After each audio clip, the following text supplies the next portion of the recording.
Estás escuchando el podcast de La Batidora. Tengo entendido que conociste a Pedro Andreu en un concierto en México cuando estabas tocando con tu banda de por aquel entonces, evidentemente, el Huitlacoche. Y que Huitlacoche, sí. Y que te habrás recordado, supongo, al pasado. Y que te invitó a ver al día siguiente el concierto que tenía con Héroes del Silencio. ¿Cómo recuerdas aquel concierto de Héroes del Silencio que viste cuando te había invitado Pedro? Supongo que para ti sería un concierto normal, no intuirías que en un poco tiempo ibas a estar dentro de la banda. No, en absoluto, ¿no? O sea, fue ir a ver a esta banda española que venía con mucho apoyo de los medios. ¿Sabes? Cosa que no pasaba mucho con las bandas locales, ¿no? Uh-huh. Entonces llamaba mucho la atención siempre que venía un artista extranjero que recibía pues mucho apoyo por parte de los medios y demás. Entonces, bueno, yo más bien en ese entonces también de estar con el Huitlacoche tocaba con una cantante, con una banda que era Kenny y los Eléctricos, y yo estaba en casa de ella y ahí llegó Pedro con el manager, de ahí se dio un poquito la cosa. Luego al día siguiente viene la invitación al concierto del cual hablas y claro, o sea, fue muy impactante, ¿no? Fue muy impactante ver a los Héroes desde la parte desde el público con una banda que pues realmente no conocíamos más que por tal vez Entre Dos Tierras, que era la canción con la que salieron promocionando mucho al grupo, ¿no? Obviamente estamos hablando de tiempos donde no hay internet, donde no hay nada, entonces realmente no conocía, yo personalmente no conocía nada más de la carrera de la banda, entonces fue impactante, muy impactante verlos ahí. Dieron un buen concierto. Recuerdo que tuvieron algunos problemas técnicos y tal, pero fue bastante impresionante, tengo que decirlo, ¿no? ¿Y dónde fue el concierto? ¿En qué sala? El concierto donde yo los vi es un anfiteatro al aire libre que se llama el Anfiteatro Ángel A. Peralta. Esto es en Ciudad de México. Y digo, y ahí, por ejemplo, yo no sé si te sonará de algo esta banda Cheap Trick, ¿sí? ¿No? Banda de rock and roll de los 70s, 80s de Estados Unidos, tocaron ahí también. No se hacía mucho rock en ese espacio. Bueno, en general había pocos espacios para el rock en México en ese entonces, ¿no? Bueno, ahora en España hay pocos espacios de rock. Creo que en México estáis bastante mejor que nosotros. Pues, puede ser que sí, pero bueno, no te creas, porque ahora en muchos lugares se hace rock, pero lo que sí he notado curiosamente con el paso del tiempo es que los lugares donde se puede tocar rock también tienen que vender comida, ¿sabes? Como que la gente ya pagar para ir a un lugar para solo poder echar un trago y ver a la banda igual y ya está mucho más limitado, ¿no? Entonces pues ahí uno tiene que ir a tocar con el paquete completo, casi. Ahora ya casi una experiencia más que un concierto. En aquel concierto, Alan, después de disfrutarlo como público, accediste al backstage y Pedro te presentó al resto de la banda. No sé, supongo que también sería muy impactante ver una banda que ya se había profesionalizado tanto, extranjera también. ¿Hubo sintonía? ¿Notaste sintonía en aquel primer encuentro? Sí, pero bueno, había un poquito el desmadre que hay en los camerinos después de un concierto y más a esas edades, ¿no? Cuando uno es joven y demás, entonces, sí, yo vi que estaba una banda que se lo estaba pasando muy bien, ¿no? Y pues bueno, con toda la gente que estaba ahí reunida, pues obviamente, no es que uno interactuara mucho, digamos, ¿no? Luego estuve con ellos un poco después en el hotel, igual y tomando algunas cervezas en la habitación de alguno, y un poquito hasta ahí quedó la cosa. Supongo que aquellos serían senderos de tradición, ¿verdad? Es correcto.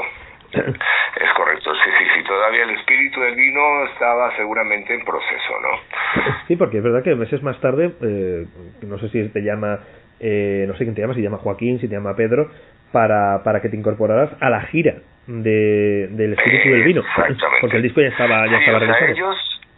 Ellos si no mal recuerdo, bueno, ellos cuando estuvieron en México, cuando yo los vi fue en octubre. Y que curiosamente también ellos estuvieron en octubre, cuando es el Día de la Hispanidad, el Día del Encuentro de los Dos Mundos y tal, y justamente eran los 500 años de esa fecha, ¿no? De esa fecha histórica, y había mucha controversia, ¿no? Ya sabes, estaba mucho el tema de la invasión y de la conquista y no sé qué. Yo decía, o sea, esto les tocó un poquito difícil, les agarraron una fecha un tanto delicada, ¿no? Como para venir, pero bueno, a final de cuentas no tuvo ningún tipo de influencia, supongo yo, en lo que fue su concierto y demás. Y claro, luego me imagino que al poco tiempo de esos conciertos ellos entraron ya a grabar el Espíritu del Vino, porque yo entro oficialmente con la banda, ya llego yo a Zaragoza un 3 de marzo de 1993. Y creo que a mí me habían llamado para ir a pasar un tiempo con ellos a Londres, un mes y medio más o menos antes de esas fechas. Te llaman para ensayar lo que luego sería la gira, ¿verdad? Bueno, de hecho me llaman para que fuera yo realmente a conocer y a convivir con la banda unos días, y para que me vieran tocar, porque ellos de hecho tampoco me habían visto tocar la guitarra, no sabían que yo tocaba la guitarra, se acordaban que les había caído bien poquito, y de repente dijeron, bueno, a ver, ¿por qué no probamos con esta persona? A ver, me llaman, de hecho la persona que me llama no es ningún integrante de la banda, y me dicen que está esta propuesta para que yo hiciera una gira como guitarrista rítmico de Héroes, y que de aceptar pues que me aprendiera lo que yo pudiera de ellos, ¿no? Y en ese entonces, como te digo, no hay internet, no hay nada, entonces yo me conseguí un disco que fue el Senda 91, el disco en vivo, lo pasé a un cassette, y de ahí me puse yo a aprenderme pues las canciones que venían en ese disco.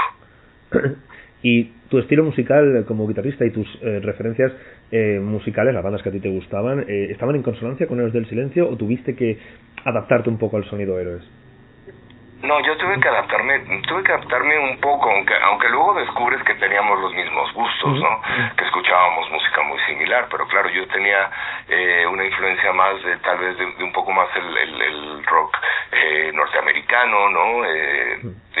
Y ellos también pues habían estado tal vez escuchando más cosas más oscuras, o habían empezado por ahí, ¿no?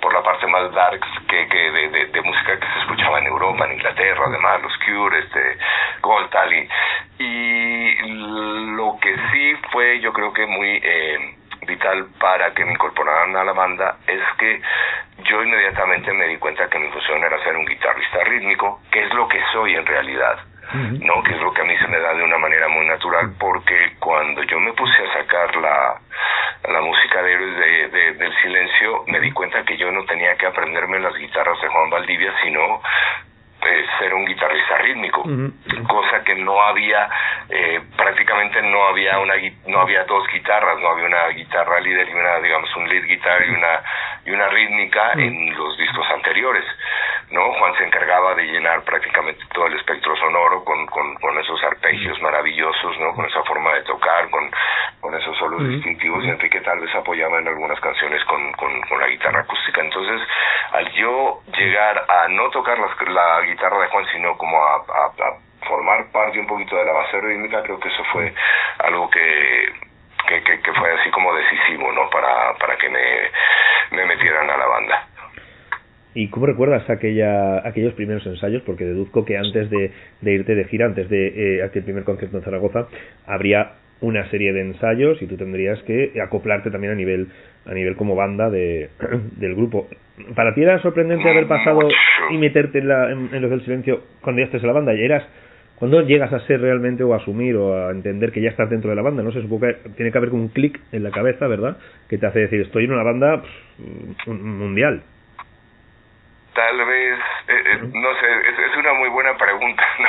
Porque claro, yo tuve que trabajar muchísimo por mi cuenta, porque, o sea, una cosa es haberme aprendido las canciones que venían en Senda 91 y tenerlas apuntadas, y otra cosa ya era meterte a aprenderte un repertorio que eran 35 canciones, tal vez 40, ¿no? Todo esto con el Espíritu del Vino, que recuerdo haber pasado buenos ratos, buenas horas con Juan en su casa, en el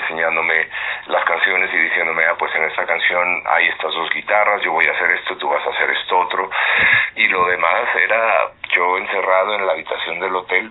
En ese entonces era el Hotel Las Torres, ahí en la Plaza del Pilar, metiendo horas y machacando y repasando y tocando y ensayando mucho las canciones, y ya luego de ahí empezaron los ensayos.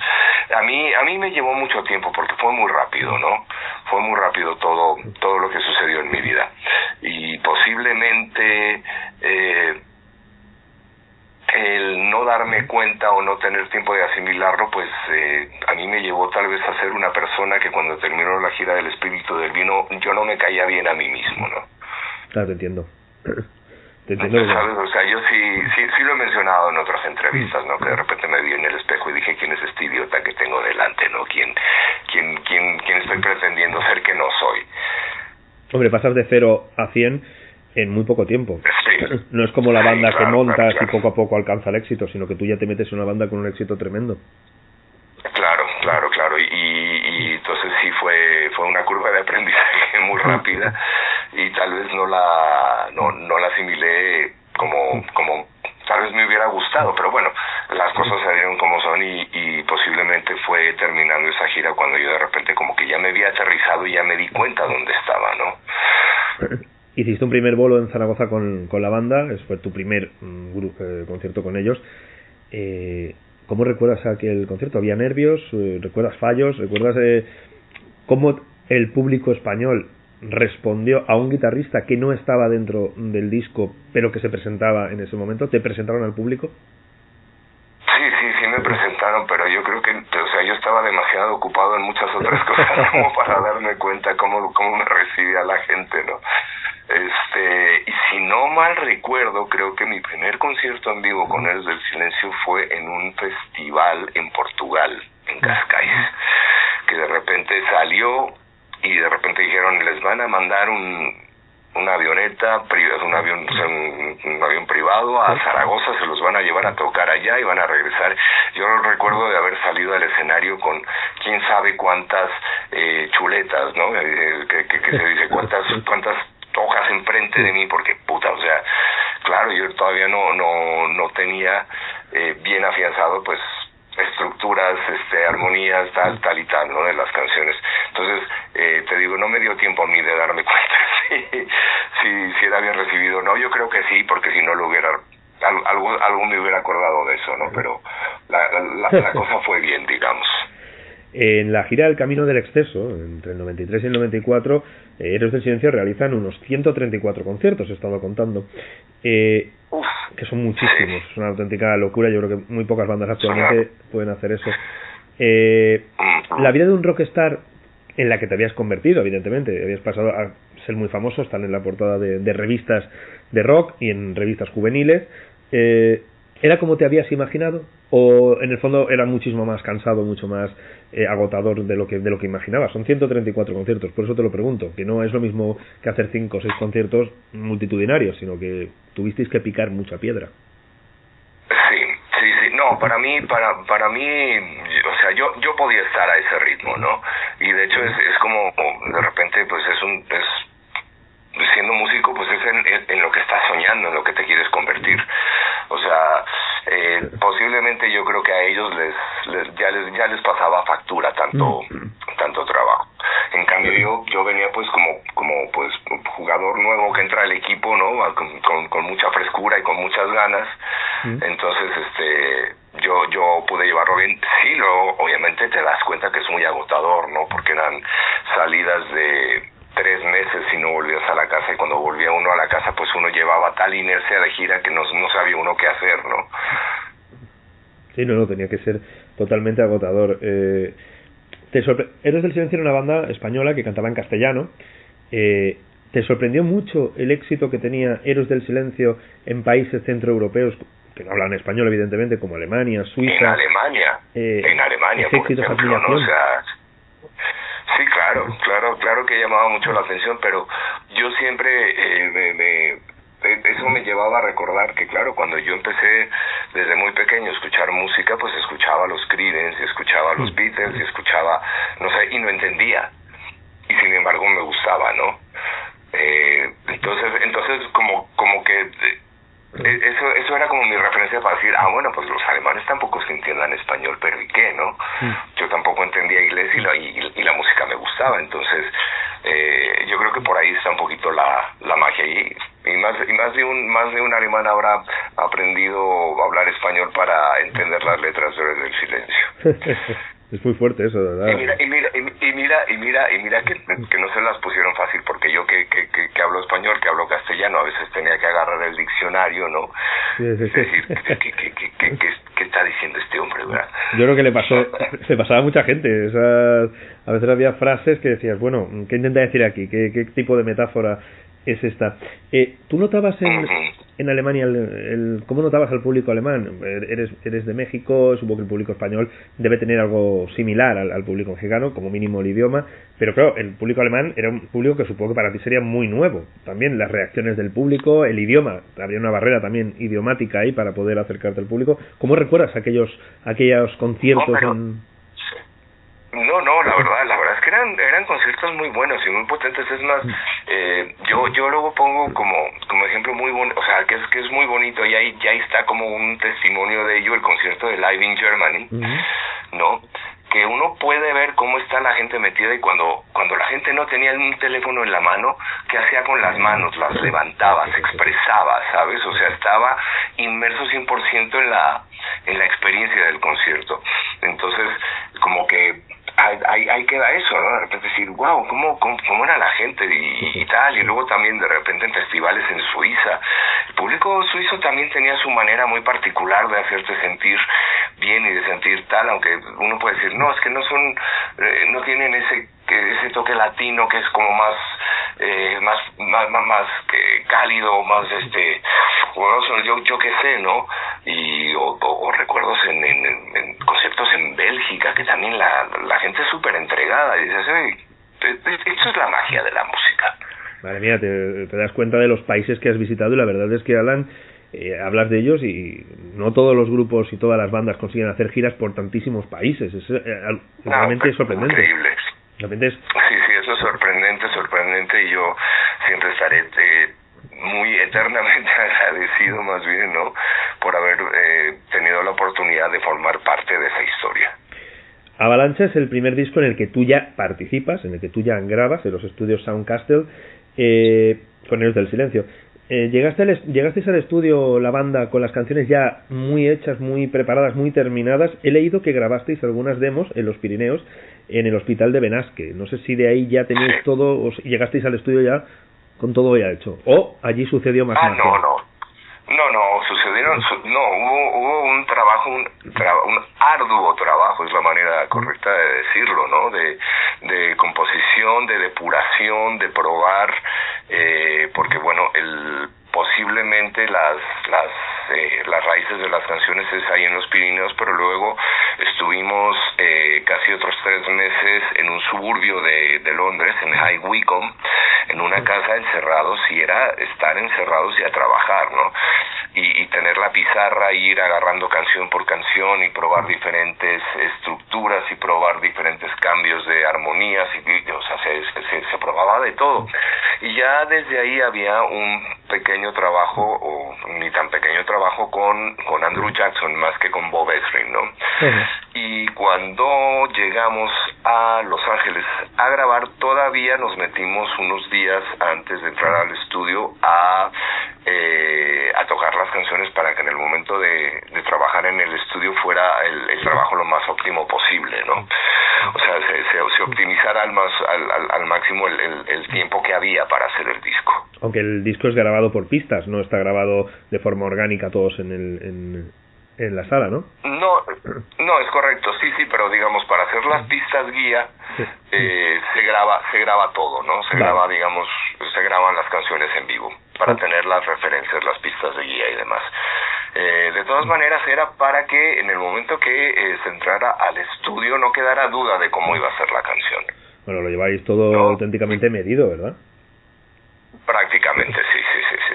Aunque y esos ensayos que tuvimos, que eran en una sala de ensayos donde, si no me equivoco, no sé si alguien de Kiss era los dueños o ellos ahí iban a preparar sus giras, ¿no?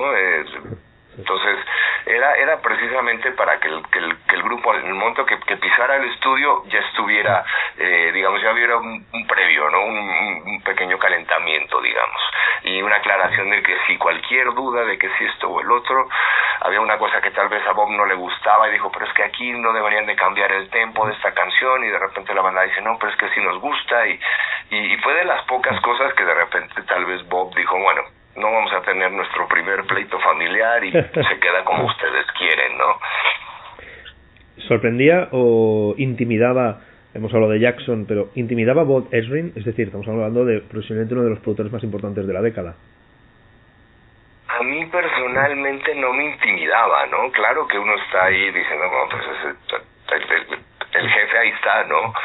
Pero yo en lo personal sí me sentía cómodo, porque igual con Andrew Jackson, por ejemplo, como no tenía la barrera del inglés, ¿no? O sea, entonces había muy buena comunicación, y de alguna manera yo tal vez mi personalidad es un poquito más abierta, ¿no? No me intimidaba. Yo sabía que a Juan le causaba una presión tal vez mayor, ¿no? Es decir, y yo posiblemente pecando de inocencia, ¿sabes? Me lo tomaba muy bien, ¿no? O sea, como que estaba ahí como una esponjita, ¿no? Con muchas ganas de aprender y decir sí, vamos, ¿no? Es verdad que consiguen sacar los dos un sonido muy americano, muy de la época, ¿no? Del 95 creo que es el disco. Es correcto, sí. Del 95, wow. Sí, pero es un sonido muy noventero. Parece que fue ayer, ¿no? Pero es un sonido muy noventero, es muy del sonido que se podía vislumbrar en aquella época de mediados de los 90, con el auge también del grunge, ¿no? Había no es que sea un disco grunge, pero tenía ese punto a nivel de producción, ¿verdad? Pues sí, aunque sí llega a distinguir, o sea, aunque sí llega a separarse un poquito más de la onda del grunge, claro que sí te remite también a eso, ¿no? Y te lo digo porque ahora yo aquí en Costa Rica estoy siendo jurado de un concurso de bandas. Entonces es muy bonito, porque mientras escucho a las bandas, luego también uno está escuchando música en el lugar donde se lleva a cabo el concurso, y de repente alguien puso Avalancha y dices, puta, qué bien suena, ¿no? Sí. Y qué bien suena, entre muchas cosas que estás oyendo de repente, tanto de bandas que están tocando como de repente, pues entre que empieza una banda u otra y pone música, y de repente pusieron Avalancha, y dije, qué bien suena este disco, ¿no? Sí, que bien suenan las guitarras, todo. Todo, ¿no? Todo, sí, o sea, se nota brutalmente el trabajo de Andrew Jackson y de Bob Ezrin ahí. Sí, totalmente. Y obviamente de la banda, ¿no? Sí, no, y de que lo lleváis preparado y no hubo dudas. En Avalancha, leyendo los créditos, se puede apreciar que hay dos canciones, o se sabe que hay dos canciones en las que tu participación es especialmente importante, sobre todo en riffs, que es algo que comentamos me mandaste unas preguntas y me comentaste, hablando de este disco, que eran en la propia Avalancha, que es probablemente una de las 5 o 6 clásicos de la banda más grandes, y que tiene un videoclip que ya me contarás un poco qué tal hay en Las Vegas, y Días de Borrasca. ¿En qué grado estaba tu participación compositiva en este disco? ¿Cuánto pudiste participar? Bueno, por ejemplo, es que digamos que yo soy, en esas dos canciones soy el embrión, ¿no? De las canciones. Soy el que le presento a Juan y le presento a los demás, ¿no? El riff de la intro y de los versos y de los estribillos, ¿no? Entonces, y ya luego ya se trabaja un poquito más, y lo mismo con Días de Borrasca, la intro, el riff de las estrofas y tal, pero es que yo no puedo decir que son canciones, porque en absoluto, ¿no? Pero siempre hay una embrión en las canciones, ¿no? Salvo que se dé todos tocando al mismo tiempo, alguien va a llegar con una idea, y esa idea luego se va a depurar. Justamente son dos de las canciones más rockeras, o que tienen más potencia casi metalera en algún caso de Días de Borrasca. A mí me gusta pensar que estaba yo más pensando en Led Zeppelin, ¿sabes? De repente, ¿no? ¿Sabes? Como estas canciones un poquito más de rock pesado, pero más de medio tiempo, ¿no? Y sí, obviamente yo estaba escuchando mucho grunge, ¿no? Y Stone Temple Pilots cosas así, sabes, que era lo que me daba un poquito de vida, ¿no? Porque claro, después de los 80 uno decía, ay, ¿dónde está el rock, no? Y cuando de repente empezó a sonar empiezas a escuchar a Pearl Jam por primera vez en la radio y dices, ay, no todo está perdido, ya vamos de vuelta otra vez para allá, ¿no? Ahora sí que parece que está todo un poco más perdido, pero sí. desgraciadamente. Hay un videoclip, Avalancha, que creo que es, Héroes del Silencio quizá es una de las bandas con los mejores videoclips que ha dado España, el rock español, seguramente, por la calidad de los mismos. Pero Avalancha es un videoclip muy de intentar conquistar el mercado americano, ¿no? Rodado creo que puede ser Las Vegas. Las Vegas. Cuéntame un poco cómo fue ese rodaje, parece una locura el videoclip. Lo es, la verdad es que claro, de repente uno está ahí y dice, pues se va a rodar un videoclip en Las Vegas, el videoclip de Avalancha se va a rodar en Las Vegas, aprovechando que estamos nosotros de gira por allá, ¿no? Y es Juan Herrero, el director que hizo también, ¿cómo se llama? Iberia Sumergida, que se llevó un Grammy, ¿no? Al mejor vídeo de rock latino, si no me equivoco. Y de repente te dicen, bueno, pues esto es lo que va a suceder y tal, y tú, ok, ya nada más me dicen a qué hora me toca a mí y listo, ¿no? Sí, no, pero la verdad es que era un videoclip increíble. Muy de la época, muy, como hemos dicho, muy grunge, en el sentido casi de la fotografía y de los planos y tal.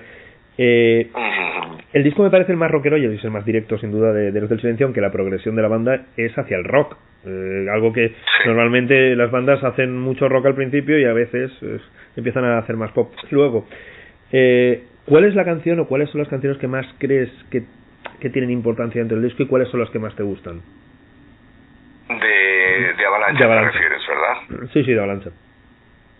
Bueno, mira, obviamente, o sea, sí, siempre te voy a decir que Avalancha y Días de Borrasca son canciones que a mí me encantan y tal, pues bueno, son criaturas muy cercanas a mí, ¿no? Pero por ejemplo, En Brazos de la Fiebre, La Espuma de Venus y La Chispa Adecuada me parecen geniales. Y obvio, es que a mí me gusta todo el disco, ¿sabes? O sea, y cómo no, y cómo iba a ser de otra manera, ¿no? Es como si dijeras, tengo 10 hijos y no me gustan estos dos, no me gustan todos, a todos los quiero. Es un gran disco, la verdad. Volvéis a una gira maratoniana, vuelves a meterte en una gira realmente, yo creo que muy larga y quizá muy extenuante, 152 conciertos. ¿Recuerdas algún concierto con cariño? Creo que también, por ejemplo, llegasteis a telonear a bandas como Iron Maiden, que la verdad es que Héroes del Silencio y Iron Maiden poco tenían que ver, pero llegáis a recordar... Eso fue una muy mala idea, Eso fue... O sea, eso creo que no fue una muy buena idea. Yo creo que la gente lo hizo...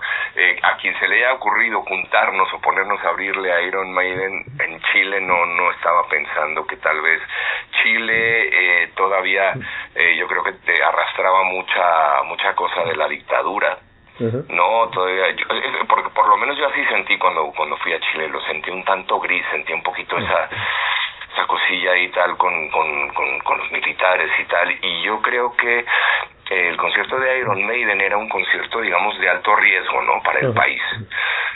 Y ponernos a nosotros a abrir, pues la verdad es que la gente no tenía tal vez muchas ganas de escuchar Héroes del Silencio, ¿no? Pero digo porque pues yo por lo menos en mi carrera con Héroes del Silencio fue el concierto más corto que tuvimos. No, le dieron a Pedro en la cabeza con un pedazo de una butaca, algo así que había arrancado la gente y a la primera canción nos bajamos, no terminamos ni la primera canción, entonces la experiencia fue bastante triste, ¿no? Y no volvimos a salir al escenario porque pues la integridad física de cualquiera de nosotros estaba en riesgo, ¿no? Y el manager dijo, no, así no se puede, así con estas condiciones no se puede salir al escenario. ¿Llegasteis a conocer a Steve Harris y al resto de la banda de Maiden? ¿O sí se notaba esa diferencia? Sí. Bueno, tuvimos una cena juntos y convivimos más bien poco, ¿no? Yo en ese momento tampoco es que era muy fan del metal, ¿no? Y pues a mí Iron Maiden decía, pues sí, qué grandes y tal, pero personalmente como que tampoco me sentía muy atraído, digamos. O sea, pues sí, porque sí conocí algunas canciones y eso, aunque luego uno dice, pero qué idiota, qué oportunidad más desperdiciada, pero bueno, las cosas como son, ¿no? Supongo que estar en Héroes del Silencio te posibilitaría también conocer a bandas que quizás sí te interesaran más. Claro, tuve la oportunidad de conocer y de convivir un poco con Robert Plant, cantante de Led Zeppelin, que yo creo que fue una experiencia fantástica, ¿no? Poder estrechar la mano de Leonard Cohen, o sea, por mencionar dos grandísimos. No sé, es que eso es lo que también tenía, ¿no? Estar ahí con héroes y claro, yo fan de Pink Floyd y que me sabía por lo menos en guitarra acústica todo el disco de The Wall, y de repente verte en un estudio grabando con el productor de ese disco, pues parecía un sueño hecho realidad. Bueno, lo fue, ¿no? Lo fue. De hecho, yo creo que hubierais alcanzado mayor fama seguramente si el grupo hubiera seguido, porque la progresión de forma objetiva iba hacia eso, ¿no? A conquistar Estados Unidos u otros países. En la banda hicisteis algunos acústicos en directo, MTV, muy conocido. Hicisteis, no sé si estabas ya dentro de la banda en los 40 principales. Sí.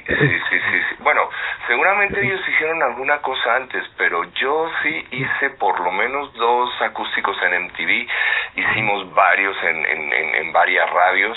O sea, que dentro de los tantos conciertos que dices, yo no sé si también estabas contando estos acústicos que hacíamos y presentaciones en televisión, porque sí, el número es abrumador cuando uno se pone a ver, ¿no? Sí. ¿Te gustaba el formato? Se llevaba mucho en aquella época gracias a los MTV Unplugged. ¿Te gustaba? A los MTV Unplugged, sí. Bueno, a mí me parecía que era un poco trampa, ¿no? Porque realmente los únicos acústicos éramos los guitarristas. O sea, el bajista salía tocando su bajo, el baterista su batería, y a los guitarras eran a los que los metían en más problemas, por ejemplo, pues más que nada, por ejemplo, a Juan, los que tienen que hacerlo solos y todo eso. Y yo decía, no, un acústico sería, a ver, ahí con unos bongos, con bajo acústico, guitarras acústicos y cero electricidad, pero no. Entonces, pero sí, o sea, vale, era bonito, ¿no? Y ahora hoy en día también tiene mucho encanto cuando uno de repente dice, no, vamos a hacer, o yo me junto para hacer, o me llaman para hacer algún acústico de Héroes del Silencio. Claro que se disfruta y se trata de otra manera la música. Claro, supongo que tienes que trabajar otro tipo de arreglos para que la música tenga el mismo componente, ¿no?, emocional, quitando la electricidad de las guitarras. Claro. Con todos los... Sí, no, y es muy bonito ver las canciones más desnudas, ¿no? También, es verdad. Eso es cierto. Héroes del Silencio ha publicado después de su final muchos discos. ¿Nunca te ha parecido extraño o no has echado en falta que dentro de sacar recopilatorios, que al final son las mismas canciones una y otra vez, no sería más interesante sacar, ya que no hay nuevo material, uno de estos acústicos? Yo creo que sí, pero mira, yo ahí solo puedo dar una opinión, ¿no? Claro. Porque tal vez yo sería un poquito más, bajaría mucho más la vara del nivel de exigencia, ¿no?, que por ejemplo tiene Juan. No, Juan, si no es una interpretación que sea de sobresaliente, ¿no?, de 9.5 para arriba, igual y no le gustaría, o no, o posiblemente tal vez Enrique o alguno de ellos diría, no, aquí yo no estuve bien y no quiero que esto se publique, ¿no? O sea, puede ser.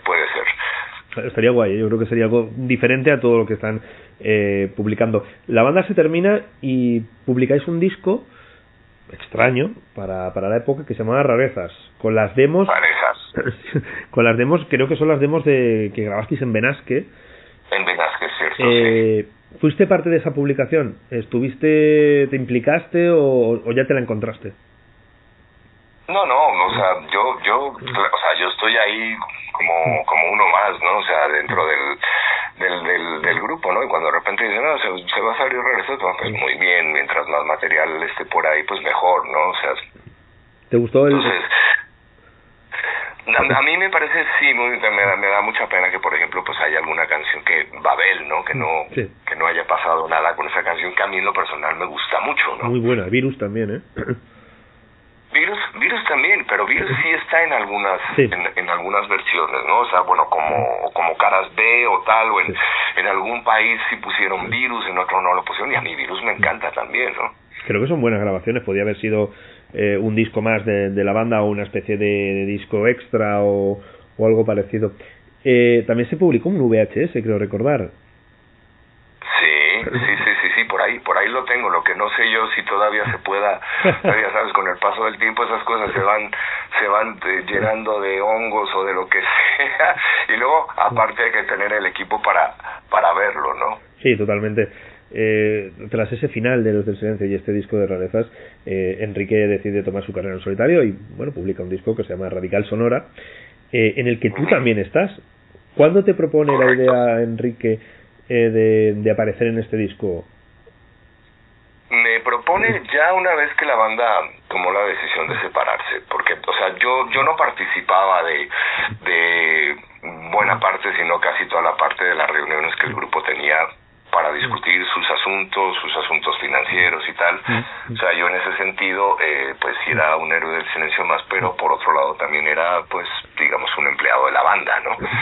Entonces no participaba yo de muchas cosas, o sea, yo me enteraba ya después, ¿no? Y entonces, ya una vez que, pues, a mí también se me notifica que la banda ya decidió que terminando tales conciertos la banda se va a separar y demás, y Enrique viene a mí y me dice, oye, pues yo voy a empezar mi carrera en solitario y tal, y me gustaría que tú te quedaras como mi guitarrista, lo cual pues yo acepté gustosamente porque obviamente yo hacía cosas con Enrique por fuera de Héroes del Silencio, ¿no? O sea, yo desde que Enrique se juntaba con Copy, con el cual hice yo una amistad, así nos hermanamos inmediatamente, pues oye, vamos a hacer un repertorio de covers y vamos a tocar en la Estación del Silencio, y yo siempre levantaba la mano porque pues a mí me gusta, ¿no? O sea, yo lo que quería pues era tocar. Y entonces de ahí surgió pues esta relación entre Enrique y yo a nivel músicos, que no éramos Héroes del Silencio, ¿no? Éramos simplemente dos personas que gustaban de hacer cosas. Interesante. ¿Te gustó el resultado final de las canciones? ¿De Radical Sonora? A mí me parece la continuación un poco de lo que podía haber sido Héroes del Silencio. No sé si tú tienes esa percepción. Posiblemente, es que mira, yo siento que en esa época, en los 90, después de que de este boom que tuvo el grunge, de repente una vez más la tecnología empezó a fusionarse con el rock, ¿no? Empezaron a salir cosas como The Prodigy, como tal, y de repente Bowie estaba haciendo algo similar, y sabes, como que de repente la corriente musical iba como a ese territorio de investigar y de fusionar cosas. Entonces, yo no sé hasta qué grado ese podía haber sido la continuación de Héroes del Silencio, ¿no? Sino, como te mencionaba, pues había muchas reuniones a las cuales yo no participaba, y bueno, y sabido es ya, ¿no?, que Juan quería seguir más por el camino más guitarrero, más duro, cuando Enrique que tenía más ganas de ir a investigar otro tipo de cosas, ¿no? Entonces, tristemente no hubo un punto de acuerdo ahí. La verdad a mí me da mucha tristeza, ¿no? Me da mucha tristeza pensar que no pudo llegar a darse ese entendimiento, o ese decir, o tal vez dejar un poquito respirar la cosa y luego decir, bueno, luego retomemos, ¿no? Pero como te digo, uno estaba ahí en medio y nada más a la espera de ver qué era lo siguiente que iba a pasar. Entonces, a mí me encanta el disco de Radical Sonora, yo lo disfruté muchísimo, ¿no? O sea, por mi parte tuve mucha libertad de explorar y tal, la propuesta de Enrique, mira, vamos a hacer esto y aquí tú haz lo que quieras, ¿no? Y mucho quitando la forma un poquito tradicional de la canción de guitarras, bajo, batería, rock, ¿no? Entonces era un disco donde pues la investigación y la experimentación pues eran clave, y yo acepté el reto pues con mucho gusto, y sinceramente me encanta, me parece un disco brutal, ¿no? Sí, a mí también me parece que, aunque luego no continúo con esa línea de Enrique, creo que es un disco fundamental. De hecho, parece que volvía a los orígenes, ¿no? Porque lo produjo Phil Manzanera. Sí, no, y trabajar con Phil también fue fantástico, también trabajar con, pues bueno, los que fuimos Radical Sonora, ¿no? Ramón García del Morán, Copi y yo hacíamos una máquina muy bonita, ¿no? Y la cosa fluía muy bien y lo pasábamos muy bien y en fin, yo creo que está plasmado ahí, ¿no? En el resultado del disco. Sí, me parece un señor disco, de verdad. Aunque he leído que es verdad que en Enrique y las críticas de la época decían que la gira fue bastante complicada. Parecía que teníais que reencontraros con un público nuevo o casi seducir al público de Los del Silencio. ¿Cómo te quedaste o cómo recuerdas aquella gira? ¿Había rechazo por parte del público? ¿Había un público nuevo? Sí, había mucho rechazo y la gente empezaba a gritar héroes y tal, y Enrique no lo tomaba ni mucho menos bien, con toda razón, ¿no? Pero pues era un poquito de esperarse y yo creo que de ahí salió la idea, ¿no? De repente pues comentando de oye, ¿por qué no hacemos unas versiones de héroes a lo Radical Sonora y nos quitamos de esa bronca, ¿no? Como claro, Enrique decía, no, a la mierda, que se vayan a la mierda y tal, y pues sí, había algunos conciertos en los que abandonaba el escenario un tanto enfadado, ¿no? Y había como que, bueno, vamos a echar esto para adelante y tal, y sí, yo recuerdo que platicando, y hagamos unas versiones de Héroes del Silencio, pero Radical Sonora, y salieron unas versiones muy bonitas y muy interesantes por ahí, ¿no? Sí, es verdad. Mientras estabas en la gira de Radical Sonora, ¿tú tenías la sensación de que quizá era un break, era un impasse y que volvería a Héroes del Silencio, o ya daba la sensación de que aquello ya estaba funcionando por sí mismo y no había vuelta atrás? No, ahora sí que no te podría contestar eso, porque claro, uno está tan inmerso en lo que está sucediendo que no está uno pensando si va a haber una vuelta de héroes, si no va a haber una vuelta de héroes, sino que más bien es uno, o sea, por lo menos yo sí he intentado vivir mi vida y que es muy en el momento, muy en el día, ¿no? Muy de lo que está haciendo y lo que está pasando ahorita y vamos construyendo día a día la vida. Héroes luego tuvo mucha vida después de su fin, es algo extraño, no pasa en todas las bandas, pero parece que tuvo incluso más público y más notoriedad cuando termina la banda. Y hace poco hubo un documental, apareces en el documental. ¿Qué te pareció el documental? A mí me encantó el documental de Netflix, ¿no? O sea, porque de alguna manera yo sentía que a mí se me iba borrando sistemáticamente de la historia del grupo, ¿no? Cada vez que aparecían recopilatorios y tal, y había o sea, sí debo de confesar que pues, que dolía un poquito, ¿no? Verse como que nunca estuviste ahí casi, ¿no? Entonces, cuando a mí me invitan a formar parte del documental, pues obviamente acepto muy muy gustosamente. De hecho la conversación que tuvimos fue bastante larga, muy bonita, y luego cuando por fin salió el documental, yo lo disfruté mucho, porque me parece que está muy bien hecho, está muy muy bien llevado, me parece que es muy humano, muy honesto, y hay una cosa que es muy interesante para mí, que yo aprendí muchísimo de Héroes del Silencio con ese documental, que no sabía, no conocía yo la historia de la banda, porque es más, cuando termina Héroes del Silencio me quedo con Enrique, y luego cuando yo dejo cuando decido ya no seguir con Enrique, pues nunca me puse a mirar atrás, ¿no? A saber de dónde había venido, y sabes, como que nunca me puse a estudiar la historia de Héroes, y cuando aparece ese documental yo de repente digo, puta, ahora entiendo un montón de cosas, ¿no? O sea, qué curioso, ¿verdad? Es verdad que has dicho que quizá no te habían dado tu sitio en los recopilatorios, pero el público yo creo que sí que ha tenido una verdadera devoción también por ti, por todo lo que aportaste, por el rock, porque tú aportaste mucho rock a la banda. Sí, no, y eso es lo que más importa, ¿no? Porque al final de cuentas uno no está ahí buscando el reconocimiento, ¿no? O sea, uno lo que está haciendo es cumplir su labor, su papel, estar ahí en el momento, darlo y entregarlo, como lo sigo haciendo hoy en día, 36 años después. O sea, se dice rápido, ¿no? Pero no, o sea, y ahí está, y también pues ahí está también el cariño que tiene la gente, y es algo que yo siempre, así también eternamente agradecido con ese aspecto. Pues Alan, te agradezco muchísimo la entrevista, y ha sido un verdadero placer hablar con el Quinto Héroe. Gracias, Javier. Pues ahora sí que ya nos la debíamos, ¿verdad? Sí.